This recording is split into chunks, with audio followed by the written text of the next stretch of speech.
day and welcome to another episode of Finance Wednesdays, your go-to platform for everything finance related in the province. My name is Madu Ichaba and I am your host for today, and we will be having a sit-down chat with Ms. Lephina Bosvark, who is the Provincial Accountant General in the Northern Cape. She plays a critical role for financial accountability and good governance in our province. Lephina, dumela le kae? Good morning, Matu. I'm good, thank you. And how are you? I'm good, thank you. Thank you so much for joining us on today's episode. As I have alluded in my intro, you are responsible for financial governance within the province. Tell me a little bit about your role as the provincial accountant. Thank you very much, Matu. Like I indicated, it's a privilege to be here. Firstly, just to give more information about the position itself. The position of the Provincial Accountant General, number one, is basically that of being the chief accounting and reporting authority within the province. And we are responsible for ensuring that there is good governance, good financial governance in the main. Secondly, there's also good financial management, and that reporting within the province is in line with the prescripts that have been provided by national government. How would you describe the current state of public financial management in the province?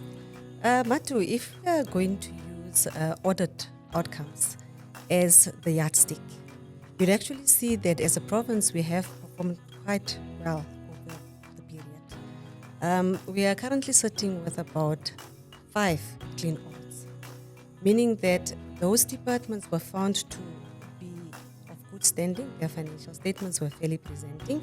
They did not have any compliance-related matters, and they have been okayed by the Office of the Auditor General. However, when you look at the other 6, which are still in the unqualified zone, as well as those that are still within a qualification zone, you'd see that we are still grappling with issues of compliance. Compliance to the prescripts, mainly your supply chain management prescripts, because those are the issues that the departments are still grappling with. But other than that, I think as a province, we are on a very good trajectory where hopefully in this 5 years, we are going to do much better because we are aiming to ensure that all the provincial departments, they get unqualified audit outcomes. What are the key priorities for your office this financial year? This financial year, we have set ourselves to, number one, make sure that we attain and maintain high standards of financial governance and accounting. So what we are saying is that we want to see most of our departments getting a clean slate from the Office of the Auditor General, meaning that we are hoping that within this current financial year we may be having or we will be in a position to move certain departments into an unqualified zone. And secondly, we are also going to be focusing mainly on training departments with new developments that are coming within the financial management arena. And thirdly, what we'll also be doing is that we will be going out in terms of making sure that accountability is maintained. I'm sure you have heard that in the past, when the Auditor General was giving its audit outcomes for the provinces, they have indicated that issues of accountabilities within the provinces are still lacking. So as a unit within Treasury, we will be focusing mainly on ensuring that accounting officers are starting to take responsibility for what they are responsible for, but we are going to be supporting them whilst they are going through the journey. That is so lovely to hear. Can you share how your team supports departments in complying with financial regulations? Thank you for that question. I think what makes our work a little bit difficult is sometimes the institutionalization of certain concepts that we are coming up with. So what we have been doing as the office is that we have been supporting the departments through, number one, providing trainings to them, which is targeted training, especially when there are new reforms. And secondly, what we do is that we are also having CFO forums, which are basically the platforms where we are sharing best practices with all the financial managers within the province, especially CFO forums.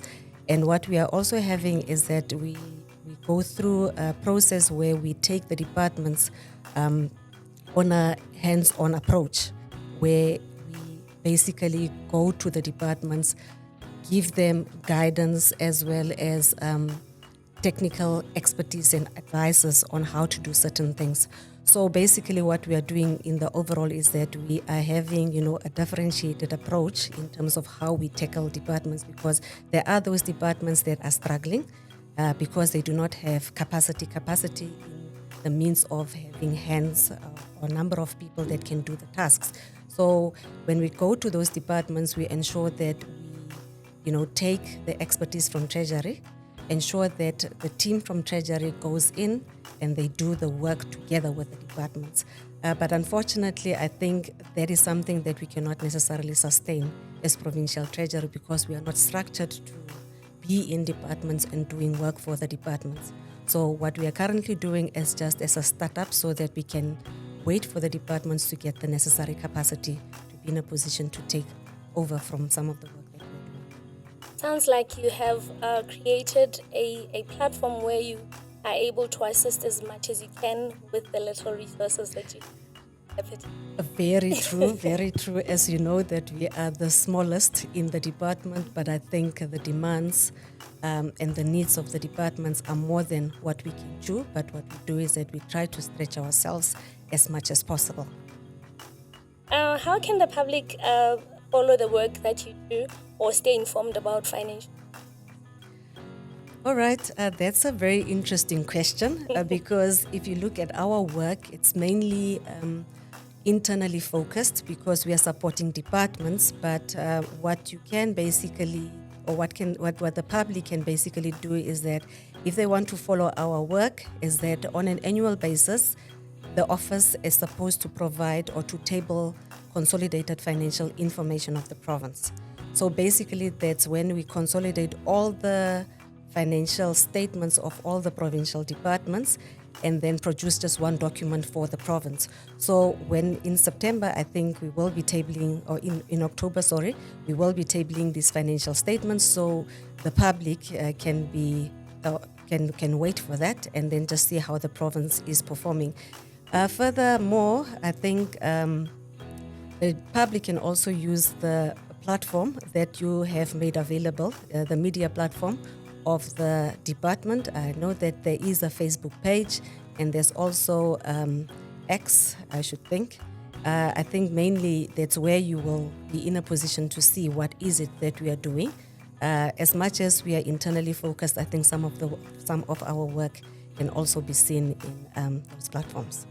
Thank you very much, Mme. What people need to be aware of is that these documents are for public consumption.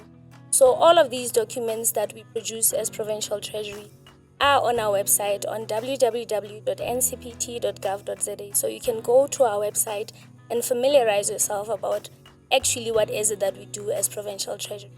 And thank you so much for the insights that you have. Once again, Baratua, I am Madudi Chava. Danki Hangwe, Danki Havedi, Danki Haram. Ciao, ciao. Thank you. Thank you.